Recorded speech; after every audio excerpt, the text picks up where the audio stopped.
Before listening to this episode about the Loveless, please consider that the movie we discussed today contains themes of sexual assault, racism, incest, statutory rape, suicide, and homophobia. If you need to skip this episode for your own safety, we totally understand and hope you come back again next week. Be safe with your feelings. Take care of yourself first. For a few seconds, this place was Armageddon. There was a firefight! Fuck you think you're doing? You were asked a direct question. Do you use cocaine? Am I a bad person? You never killed a baby. You want to know who my God is? Some huge friggin' guy. She somehow fornicated. Hinduism. Put your mouth on this. Fish aren't meant to be in a box, kid. Can't you see what's inside of me? Welcome back, everybody, to Willem de Filmography. This is the second episode. On this podcast, I am one of your hosts, Cy Stone. The other one of your hosts, Jeff Whaley. The third one of your hosts, Jude. And for this episode, we watched fucking The Loveless, 1981 film. And nothing is optional. Not in this movie. It's very optional. It's very the fucking is horrifying in this movie for various reasons. Who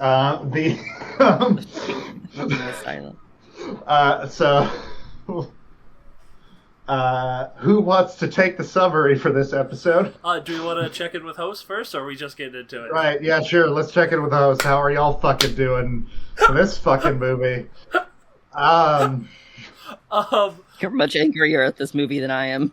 on a completely unrelated note, me and Jude went to a concert last night and saw Alien Ant Farm, and it was very cool. Yeah, they heard such hits as Smooth Criminal and movies. Gesundheit. But yeah, went to a local county fair, and that's always fun to remember how those exist, and then go, oh right, this is why I prefer. And as Jude mentioned, this Renaissance fairs are just county fairs for nerds, and yep. much better. And same with Comic Cons, but those are also more expensive too. Like So here on we go to the summary.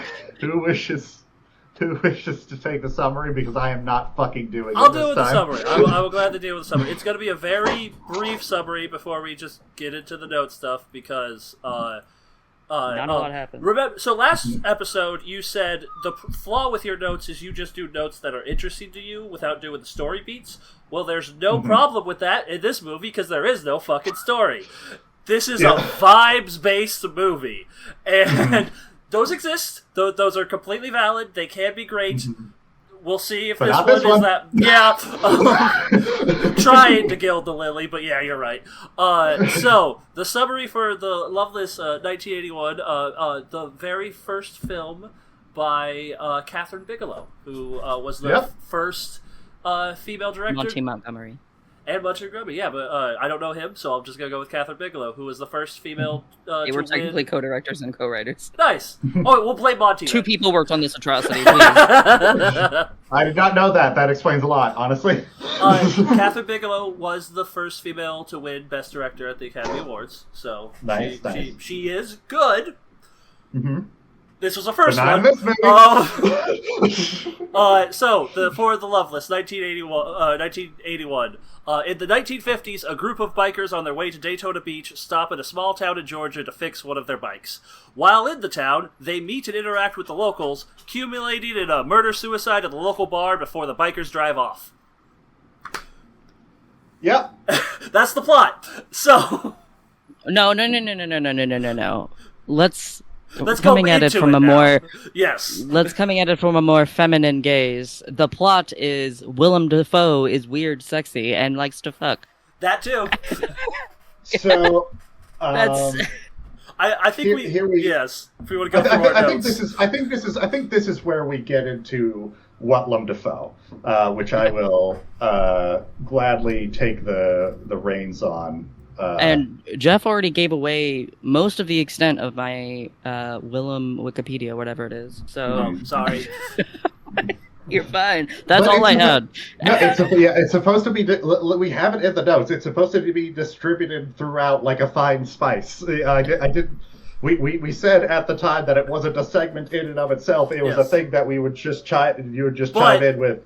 I know, but Jeff, I did it. Immediately went into it. That's what I'm saying. To be Jeff fair, did not give me a chance to pepper it in. There's not a lot of behind the scenes, just as there is no plot to this movie. Like, I was going to say. Yeah, once we got into the apologize. talk about the actual movie, I was going to be like, the director.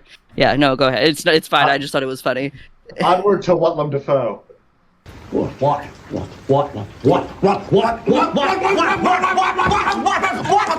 what I mean! In The Loveless, Willem Dafoe plays a statutory rapist biker. Onward. we don't. Maybe it's statutory. Oh, Pretty sure it is, yeah. there are many parts in my notes where I point out the many times in this movie that it clarifies that Willem Dafoe is a statutory rapist. Yeah. You know what? I'm not going to look up the Georgia law, age of consent law, to confirm whether or not that's don't true. do that. We'll just Simply go with don't it. do that. I won't Simply do that. Do not do that. They made allusions to her being very young. She had dropped out of high school. They weren't illusions, Jim. Yeah. They weren't illusions. They didn't say They were what this movie thinks is illusions. Yes. So, in this fucking movie, Willem Dafoe comes in. We're introduced to him by him just alone on a road, not with his gang yet. My note is, I don't know enough about bike culture to know if this looks realistic or not. It looked funny to me. Yeah, it was just the way he started the bike was just like, it feels like you don't know what you're doing. Yeah, this fucking movie. He's riding along the road. He comes across a woman with a tire out. This is the 1950s, so they have some 1950s ass cars.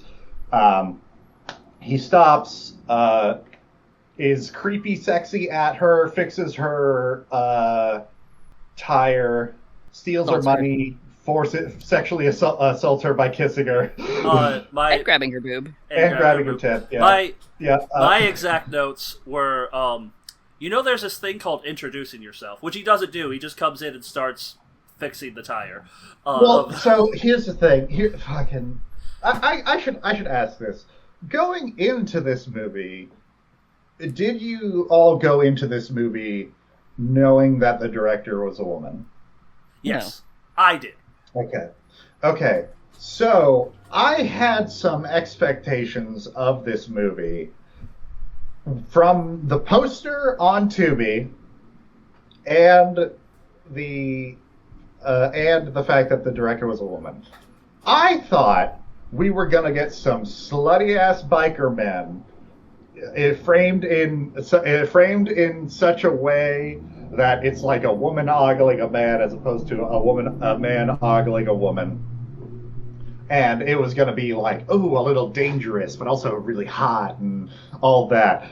No. This fucking movie. This fucking movie. Well, yes. I have many comments, but yeah. Yeah, go for it. Even if I knew it was a woman-directed movie beforehand, I would not have those expectations. Mm-hmm. However, I do think that they also made quite the sexual spectacle of the bikers. Yes. They did, but more than if a man had only directed that movie in the 100%. in the 80s, in 1980, because it was directed in 1980 and released in 81. I wonder. See, now, there's that pepper. They would not let a woman director direct something very progressive unless she was very sly about it, and she was not in this. She was not progressive. I'm not saying that women can't be creeps. They very much can. But I wonder, was the other director a man? Yeah. I wonder if the parts of this movie that make me so fucking uncomfortable were the parts peppered in by the male director. I wonder if that's the case. I don't know. I mean, she got her Academy Award for very manly movies. Hurt Locker. Pretty manly movies. Hurt Locker. I think. Yeah, Zero Dark 30. She also did like Point Break. Point Break, I think. Love Point Break. That she got her. Yeah, that she got her shit together. It's like, how do I make the gayest straight man movie I can make? And she did. Where I started, the movie started to lose me was like the acting. The acting is so awful. Like simply, like the acting, unserviceable. Like there's no part of the acting where it's just like, oh, that was a really good, really well delivered line. These are simply all delivered either flat or cartoonishly emotional. I will slightly disagree with that. I will say, this is a series of notes I had of, okay, I love Telena, which is a woman character introduced, girl character introduced. The child. Driving a car. That like instantly sees the bikers and instantly hits on her and hits on them, and Willem Dafoe goes driving with them. They hit on each other. It felt very mutual to me. But I feel like the way that she hit on them was not. I feel like felt like a child trying to be an adult. Yeah, 100. Yeah, which I should have realized so much sooner. And my God, the one thing that like made me feel better about my expectations of this movie was that the actress for Toledo was like 20 when she was filming this, and Willem Dafoe was like 25. It's just like. Again, another one of my notes is how is he for Willem Dafoe? How is he 26 going on 73? And is he attractive or is he a goblin? And are those two mutually exclusive choices? He has been riding. That's in my notes. He has been riding the line between goblin creature and hot his entire career. Or is that what makes him hot? I think it is. I think it is. Yeah. But yeah, so back to Toledo. Yeah, it does. Our resident monster fucker. Back to Toledo. Toledo is the first good actor we've seen in this movie, I think. I really liked her performance in this. And then, during the drive, my next note is they went to go buy beer, and the closest store is owned by, as they say in the movie, because this is the 1950s. Don't say it. Don't say it. Don't say it. You know what? Don't fucking say it. Thank you. Black people, they don't yes. say black people, but they don't say the N-word. They speak like Micah from Red Dead Redemption 2. They speak in the 1950s parlance for that would be, the more socially acceptable 1950s parlance, which is not acceptable today. It's very bad. Jeff, stop trying to put sugar on this. It's bad. It's just bad. It's very bad. Agree. Completely agree. And my note is, Toledo, don't be racist. I'm trying to like your character. Stop it. I immediately lost any attraction to her. She's racist. Like, she is. As soon as she was racist, I was like, oh God, no. and then Willem Dafoe is just like, we're going there anyway. And then he has the most weird. fucking, I'm one of the good white people. Yep. moments. Yeah. Yep. How dare you not give me your time of day? I know a black person. I'm not as white as I look, and it's like, That's literally the line. Yep. That's literally the line. I'm not as white as I look. Oh my. Yeah, you are. Yeah, that is. kind of proves it. Yeah. God, this character would have a fucking black square for All Lives Matter on Instagram. Or for Black Lives Matter. Black Lives Matter. So just side tangent. When like going back a bit while they're still at the diner, I say at like 30 minutes 28 seconds, oh my God, there's a little baby in this gang, because one of the gang members is in fact a little baby, and then someone. The widow baby, Jeff, the one who is literally a toddler. I'm assuming Ricky. Yeah. Yeah. The one with the swastika on his hand. And then someone like literally 7 minutes later, I say Nazi biker jump scare, and then like a minute after that, I say, wait a minute, is baby biker a Nazi? Yep. No, baby biker, why? And then. At 42 minutes, no, baby biker, you're a Nazi. No, baby biker.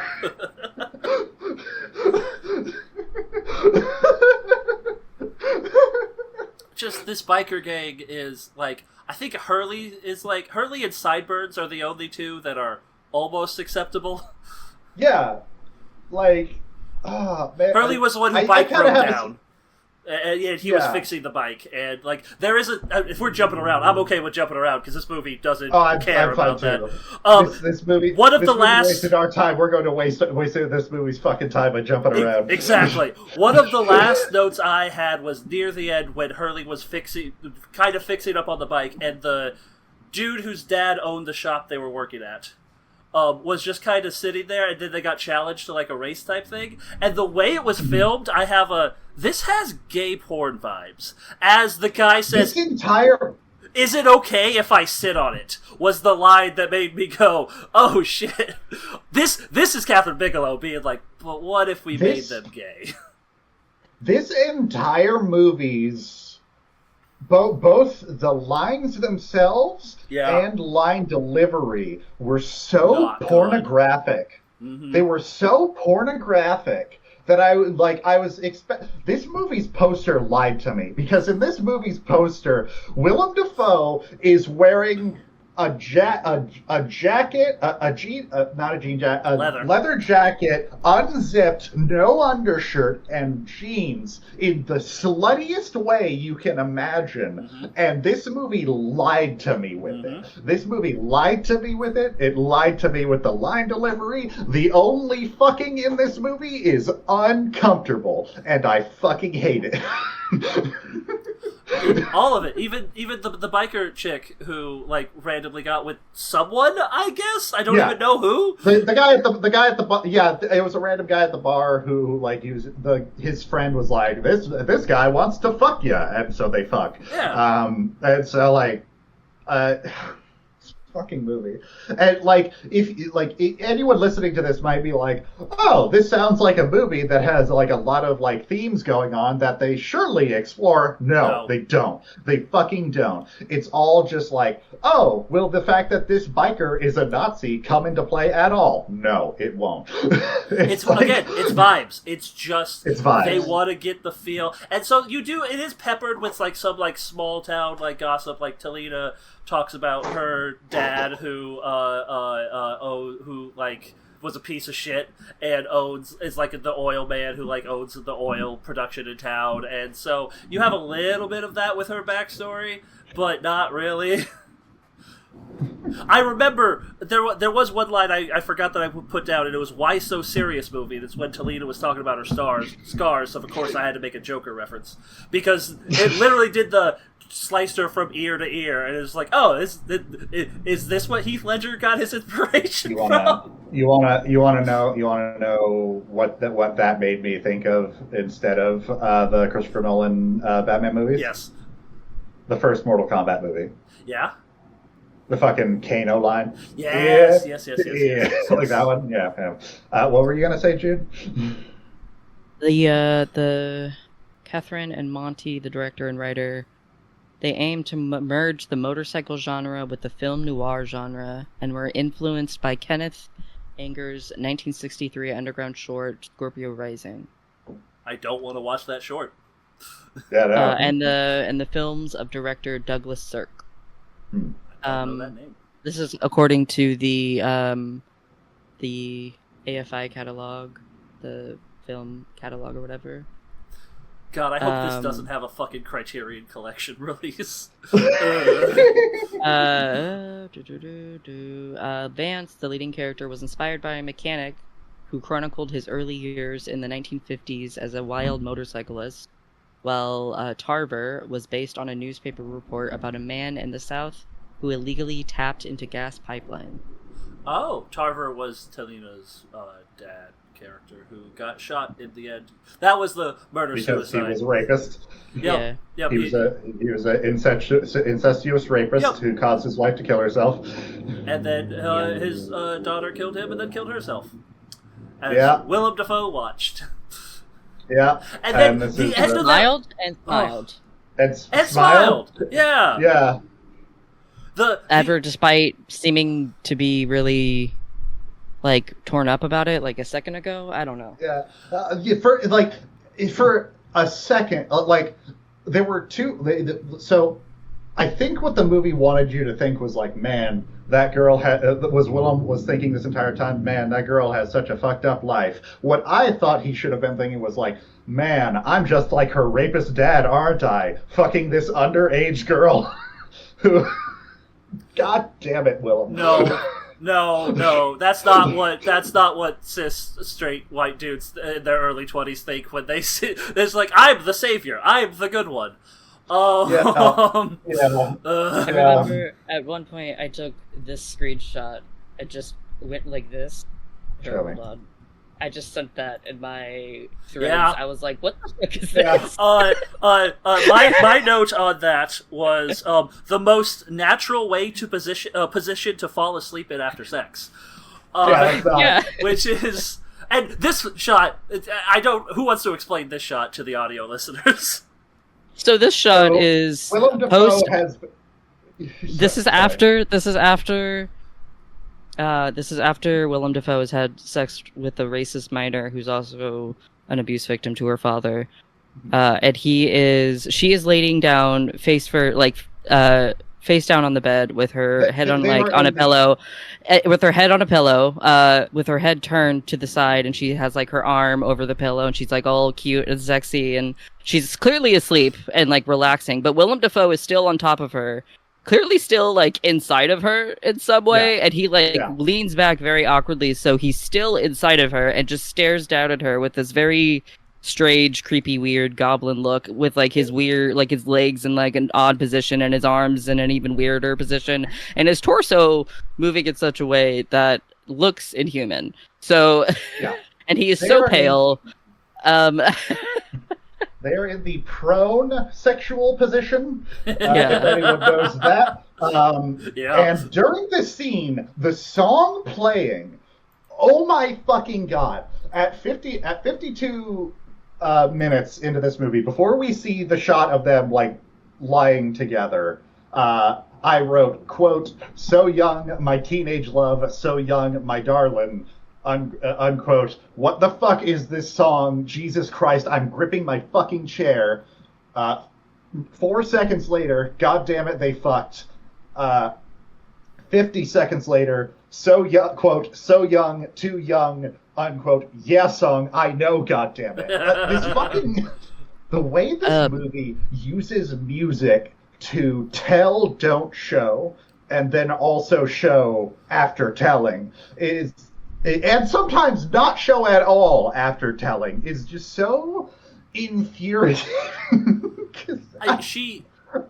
It's clearly a first-time director / early storyteller who's like, oh, you're supposed to foreshadow, and like not understanding how to do that well yet.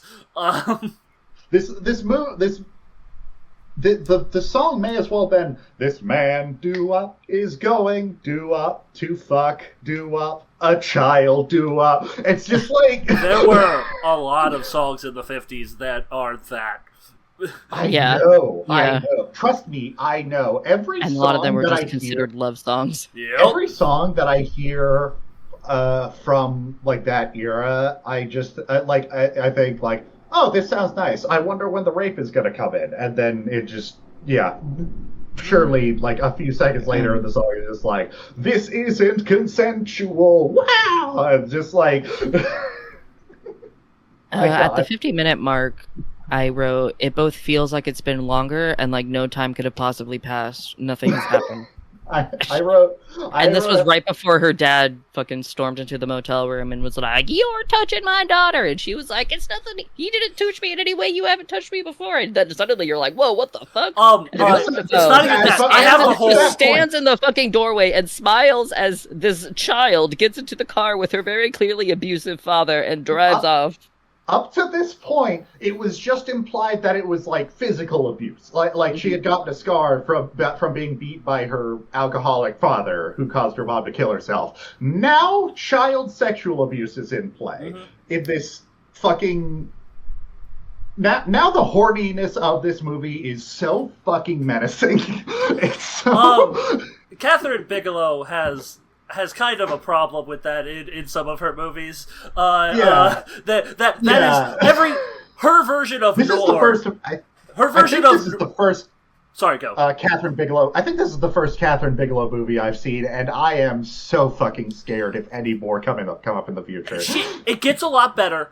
I think the fact that Jude, you mentioned she was trying to do noir, makes me go. The only other noir movie she did was kind of like a cyberpunk noir movie in the 90s. I can't remember the name of it off the top of my head. Why are you saying noir like an Australian saying no? I don't know. Noir. Thank you. I sometimes need to get called out on my pronunciations. Thank you. Nar. Nar. What are we gonna dar? I listened to I watched. Is it Near Dark? Not Near Dark. No, that's the vampire one. No, there's another one in the mid 90s. 95, I think, is when it came out. Noir films. Strange Days. It might be Strange Days. Just Catherine Bigelow. Yeah, Strange Days is the 1985 science fiction thriller. 85? Film directed by 1995. Sorry, yes. Directed by Catherine Bigelow. Yeah. Starring Angela Bassett. I don't know. Hold on. Okay, sorry. I thought it was easily available, but I think it was Strange Days. Yeah, that movie. I think yes, Angela Bassett. Yes, so right, I think Ray Fiennes, Angela Bassett, Juliette Lewis. Yes, so I think, and that movie is a good movie, but has weird rape shit in that as well. And so I think Catherine Bigelow just associates noir with rape. And just the weird sexual things of that kind of adds a weird pub over those movies of hers. So when she doesn't do noir movies, you're fine. Yeah, reading the Wikipedia for Strange Days, blending science fiction with film noir conventions, Strange Days explores themes such as racism, abuse of power, rape, and voyeurism. Do they explore racism like they tried to in this movie very badly? It's better. It's 90s, so it's better than 81. Potentially worse, actually. It's a black woman as a lead, so like you get that perspective from it. So the next paragraph says, "A major commercial failure. Yeah. Strange Days nearly derailed Bigelow's career." It's an okay cyberpunk movie. But there's some elements to it that are a little, like, yeah. I mean, I never had high expectations for Catherine Bigelow. Like, even remembering the first movie I saw of hers, which was The Hurt Locker, around when it first came out, and that was the one that she won the Academy Award for Best Director for, and it was fine. I mean, I think I watched it at the time because I liked Jeremy Renner at the time, but I remember it just not a lot of it stuck out in my head. Like, I remember rereading the plot synopsis right before this and thinking that's what happened in that movie.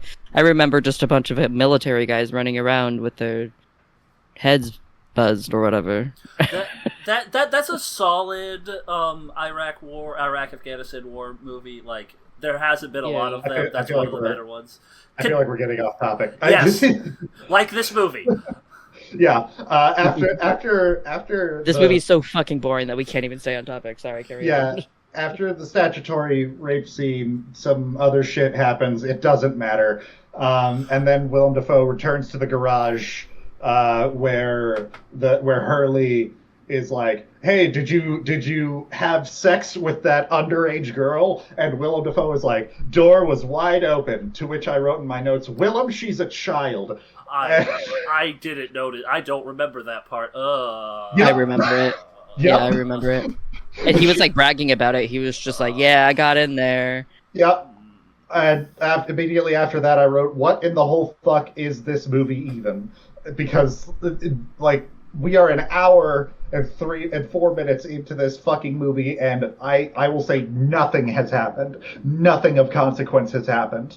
And like even I even wrote when the fucking guy gets killed at an hour 16 at an hour 17. Okay, so the racist teenager killed her dad rapist, and now one of the bikers is cackling and shooting bottles. I do not count this as something happening. Yep, that is when I wrote, "What the fuck is happening?"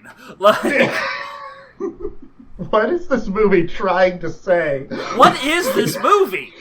Okay, so I want to say right after the scene where the dad. Sorry, I'm jumping back around a little bit. But when the dad takes the daughter back from the hotel room, the motel room, whatever, and before they jump to the bar where Willem Dafoe or Vance, whatever the fuck his name is bragging about sleeping with a teenager. I wrote in my notes somewhere, why do I care about these bikers shooting a match as a cool trick together again? Because there was like a solid 3-minute scene of the bikers just lined up that they're cool. Yeah, I guess. That they also have a gun. But it went on for so long.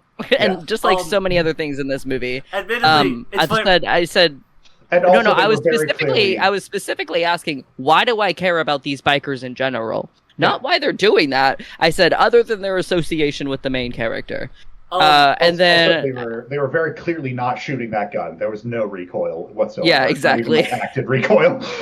And then as soon as they started shooting all of each other, I said, okay, well, now they're all shooting each other. I said, then at one point I said, well, she deserved that. No, don't. Is she? And he just watched. He just watched.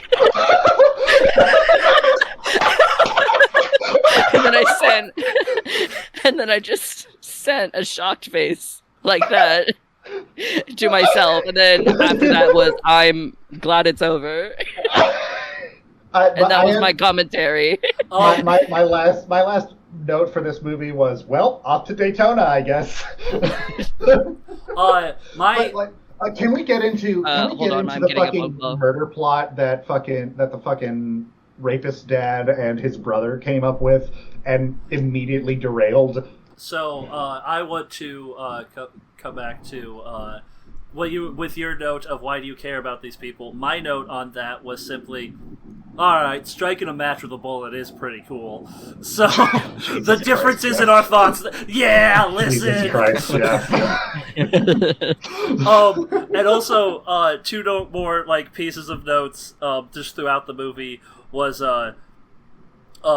all of the 50s greaser slang is so natural coming out of these actors' mouths. It's awful. Porn acting. It's porn acting. It's porn acting. It's porn acting without the fun part of porn. I think the not William, the second in command of the biker thing, the guy who took out the gun and was shooting at the end, he is a musician actor, so he wrote a lot of the music in this movie. So yeah, he did. The other one of my notes is, man, the 50s were so fucking boring. I have to talk about the 50s oil suit prick and his plan to murder all of these bikers for fucking his daughter that he also fucked. So he's at the bar, and we're introduced to a new character, his brother, Hick McHickerson, who is they're all sitting in a circle, him, his brother, and all of the townsfolk that we've met thus far in this movie who don't like the bikers. And the suit prick is just like, they're all commies, we should kill them. And the brother's just like, yee-haw! And then they go out to their car and get some guns, and they're like, we're going to wait on the road for them and then kill them. And then they bring the guns into the bathroom and are just like, so we're going to kill them, right? Yep, we're going to kill them. And then the brother leaves the bathroom, and then Ricky, the baby Nazi biker, comes in and goes to piss in the urinal, and the fucking suit prick is just like, this boy's hog gives me an idea, and immediately starts wrestling him. Yeah. And throws him outside and calls him like a lady boy. Yeah, and it's like, why? Right? Just let's throw transphobia into this for no reason. For a second, I thought the reveal was, wait, is this Nazi boy biker trans? I had that thought too. Not confirmed, so I guess if you want him to be. What are we doing here? And then he's murdered. And then Shoot Crick is murdered by his daughter, who then goes on to kill herself in the car. And then one of the bikers just starts shooting shit for no fucking reason. For no reason. And then Willem Dafoe just watches this poor child that he is also victimized kill herself without stopping her in any way after like a minute of build-up, and he just goes like, shit, ain't that the way, with his facial expression. And it's just like, this is why nihilists shouldn't be allowed to make art. Yep. Because they do shit like this and think it's deep. Yep. And it's like yep. Man, we're all just dust on the wind, ain't we? And it's just like, you could have done something, Willem. You could have fucking done something, Willem. You could have fucking done anything except fuck this child and watch her die. You could have just I hate this movie. But don't you realize that the deeper meaning is that hurt people hurt people? The trans person is a Nazi because they hate themselves. Oh, God. The rape victim is racist because she hates herself. It's deep. It's movies like this that make me sad that I gave my gun away, because boy, what a thing to have on recording. I just reenacted the last scene of this fucking movie. My God. It's a snapshot into the secret underbelly of the South during the 50s, don't you know? Yeah, not to sort of just put there is a podcast I used to listen to did an episode on the butterfly effect, and their thing was very much, man, the writers just got high and like, wouldn't it be so cool if this happened? This feels very like got high watching a Marlon Brando movie and was like, what if they was creepy and make it? And now that we're referencing other podcasts, we shall move on to Willem Defriend or Willem Dafoe. You know, I'm something of William Dafoe myself. Do we all just at the same time say it? Willem Dafoe. Willem Dafoe. Willem Dafoe. Fuck this guy. Well, don't fuck this guy. Fuck this guy. Willem Dafoe. Did we like the movie? No. With Willem Dafoe, I will say his acting was better with Talina. They had good chemistry, I thought. They had good chemistry. For once, the romantic leads in this movie, in a Willem Dafoe movie that we have watched, had good chemistry. Unfortunately... Second Willem Dafoe movie we watched? Yes. Yeah. The first actual Willem Dafoe movie. The last one was a lot. It was. If I don't, I'm gonna go back if you don't mind, real quick, because there's one note I left. But if you don't want me to, I won't. We should all individually say what Willem Defriend or Willem Dafoe. Me, obviously, Willem Dafoe. Jeff? Willem Dafoe. Jude? Definitely Willem Dafoe. Just, my God. Right off the bat, when he grabbed her tit like that, I was like, no thank you. My note was... So the reason I didn't get put off initially by that was... I was treating it like porn, which isn't the best way to go about this.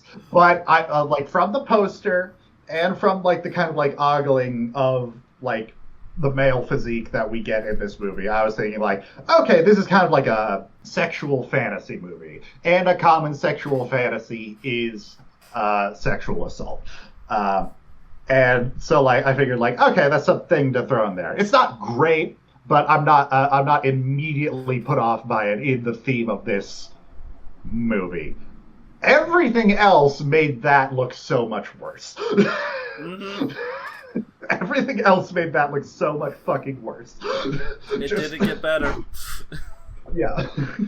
No.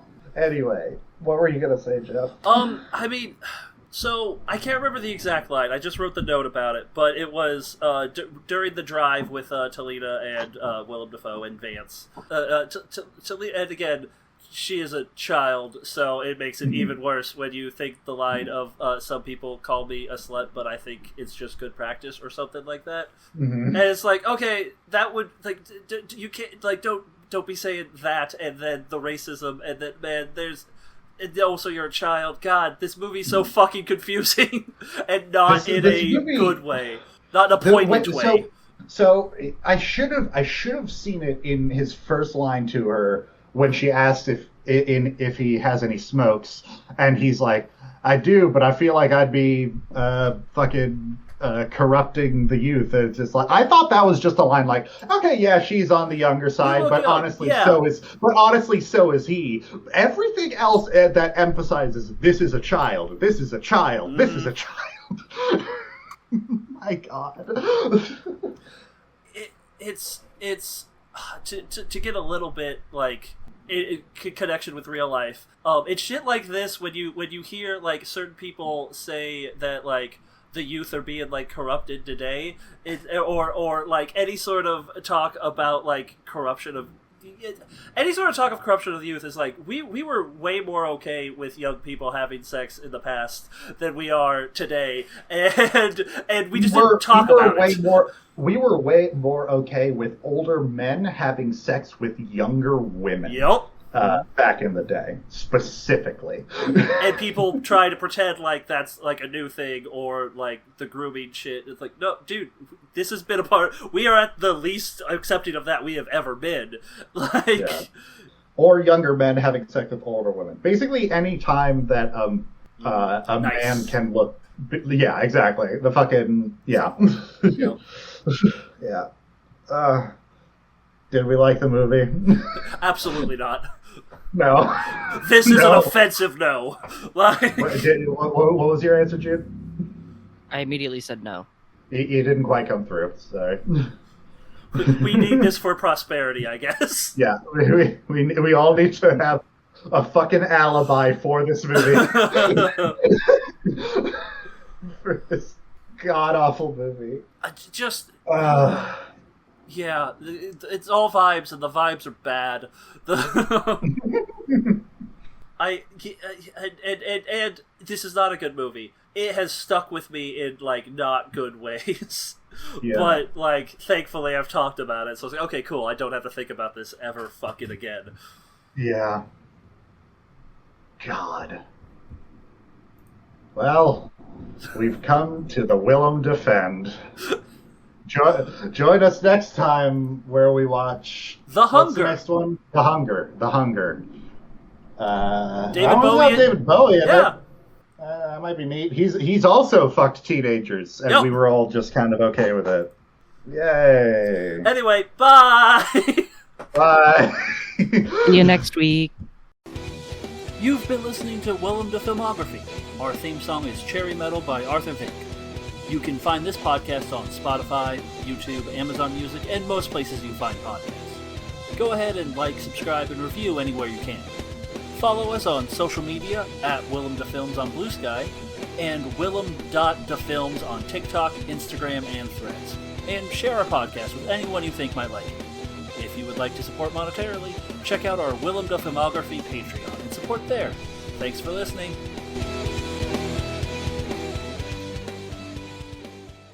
Bravo, sir. I've had about enough of your shit too, Billy.